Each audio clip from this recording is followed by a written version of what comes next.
We have never seen this before as we have multiple huge Los Angeles Lakers updates ahead of game 3, but we also have some wild comments from Luka Doncic, some reports, some rumors circulating, but one thing in particular that we haven't seen before that has fans absolutely fired up ahead of one of the biggest games for the Lakers in a very long time. So stay tuned for all that in this episode, folks. But before we get into it, if you're part of the percentage who aren't subscribed to the channel, this is the place to be for daily Lakers content. If you're a part of that 90% or so who aren't subscribed to the channel, make sure to hit that subscribe button. Your guys' support has been absolutely unbelievable as we are on the road to 20,000 subscribers. Ladies and gentlemen, let's dive right into it. The Lakers are coming off of a massive, massive win. And what matters now for the Lakers is game 3. JJ Redick made his adjustments. He made his move.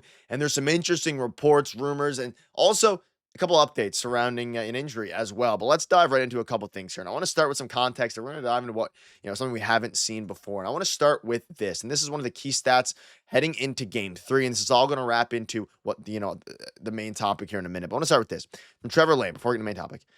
Lakers held the Wolves to just 6 fast break points tonight after giving up 25 in game 1. Yes, both teams struggled shooting, but still easy to see how much more locked in LA was. And, the Lakers were a beast in game 2. And this is a very interesting thing because there was a lot of discourse made from Timberwolves fans, from, fans around the NBA about how bad the Timberwolves shot. They won't shoot that bad in the next game. They're going to come out and, crush the Lakers if they shoot better. There's a couple different things to that. One, the Lakers shot just as bad basically from the three-point line, and they just hit their free throws.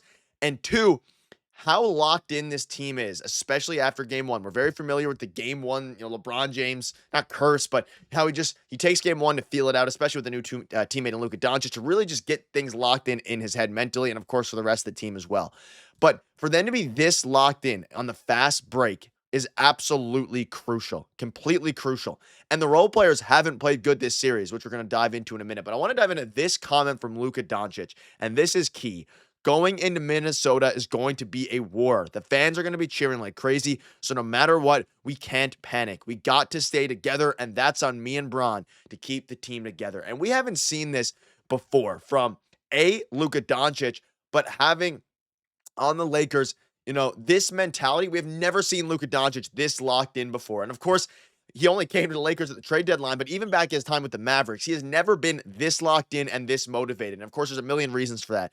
All the Nico Harrison discourse that's going around. We're seeing some things coming out about, Nico Harrison speaking to the media, all these different things. The out of shape comments, him being traded when he was blindsided by the trade. He made the finals last year, so he knows what it takes to get to the finals, and LeBron knows what it takes to win in the finals.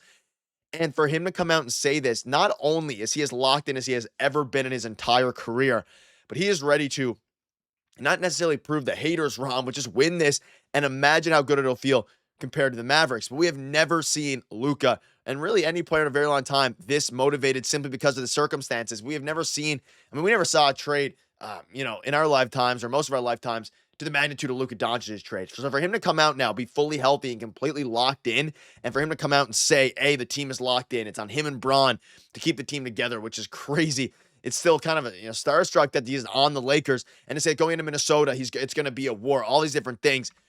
We've never seen Luka this locked in, and I think this team in general was extremely locked in under JJ Redick compared to Darvin Ham, compared to all these different guys. And we're seeing Darvin Ham struggle as the assistant coach in Milwaukee, but nonetheless, the team is locked in. They have an elite coaching staff. They have an elite, of course, now player in Luka Doncic to go alongside LeBron, but man, oh man, is he absolutely locked in, and it is terrifying if you're the Timberwolves. And I'll dive in a few other things here. A couple takeaways from Clutch. Our role players haven't played good at all this series. Reaves at 16 points per game at 44-21 splits. Rui 10, DFS 5. Like, none of the role players have played good, and the Lakers have been shooting a horrible percentage. If either of those two improve, and obviously I think the shooting's going to come back to, it's going to come back to the mean here. It's going to come back to, maybe 35% or even 33%, whatever it ends up being. But even the role players, if Reaves, who isn't really, you can consider him a role player, kind of a part of the big 3 there, but if he gets back to his season average, if Rui Hachimura starts to hit his shots, he of course is coming off of an injury. Dorian Finney-Smith hasn't been hitting shots for a while now. If any of these guys start to actually hit their shots, Jackson Hayes and Vando, of course, they're not really going to be scoring. The team is in perfect shape, and they came out, and in a game where they shot horribly, they still won because of their effort, because of their energy, and most importantly, because of the stars they have on their team. But also, of course, the fast break points. So it is, if you have to be optimistic if you're a Lakers fan. Of course, I predicted the Lakers were going to win this series, and game one was, unfortunate, but they're going to come back out and they're going to, win. And we think back to the game yesterday about the JJ Redick spaz. We know JJ is going to spaz out from time to time. That's JJ. And you can see again from Luka Doncic, me and Braun, the leaders of the team, we got to keep the team together.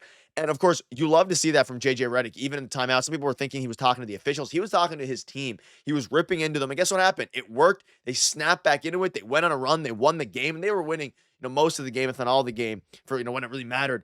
And they were able to hold the lead because of their defense, but also because of their transition defense. And they were going at Rudy Gobert one-on-one. They went on that huge run. They had the lead for all the game. So it was very interesting. Now, again, this is following what I had a video on, their best practice in months, and clearly it worked. And of course, there was some discourse at the time about, hey, they should have done this before the game. They should have been prepared for game one, all these different things. It does not matter. They came out in game two absolutely fired up. And on the other side of things, Chris Finch is going to come out now with adjustments for the next game. There's no doubt about it. There's going to be adjustments made from the Timberwolves side. There's going to be adjustments made from the Lakers side. The reffing was very bad in general. And I think, if you're the Lakers, you got to keep fighting. But having a guy like Luka Doncic to pair with LeBron, who is going to be ready to perform in the playoffs, even when LeBron, he had a great late in the fourth, but he wasn't great for the rest of the game. It's going to be fantastic. Now, as it pertains to Rui Hachimura, Redick did say that Rui is going to probably be in the extra room right after in the game. We haven't heard anything yet from him. We'll have an update on that as soon as it drops, probably tomorrow. Redick called him a warrior, though, and said he was awesome tonight. And he was. And he's going to, in the playoffs, unless you're severely injured, you're playing, right? You are playing in the games. And that's a part of the thing. Rui's injured a little bit. The team isn't firing at full cylinders. And I think the Timberwolves are still one of their hardest matchups. There's been a big discourse online about how, is this going to be a harder matchup than round two if they get through? You can see this here. Timberwolves definitely the best Braun defender. He might be pretty inconsistent for the series, but it's going to be free eats when we play the Warriors round two. He'll never miss a game against them. That's something I wanted to kind of dive into here.